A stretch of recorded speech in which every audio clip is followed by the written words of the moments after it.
అంతకుముందు యూదుడే. యూదులు ఏంటంటే మాకు ధర్మశాస్త్రం ఉంది, మాకు యాజకత్వం ఉంది, మాకు మందిరాలు ఉన్నాయి, మాకు అర్పణలు ఉన్నాయి, మాకు శనివారం ప్రార్థన ఉంది, మాకు యెహోవా దేవుడు ఉన్నాడు, శనివారం నాడు గుంటలో గాడిద పడినా సరే దాన్ని తీయకూడదు. ఇలాంటి ధర్మశాస్త్ర కట్టడాలకు పరిమితమైపోయారు. ఆ దేవుడే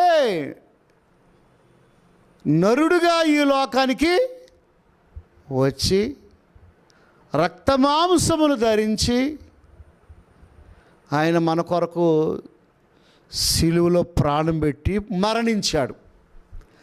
మరణించి తిరిగి పునరుద్ధ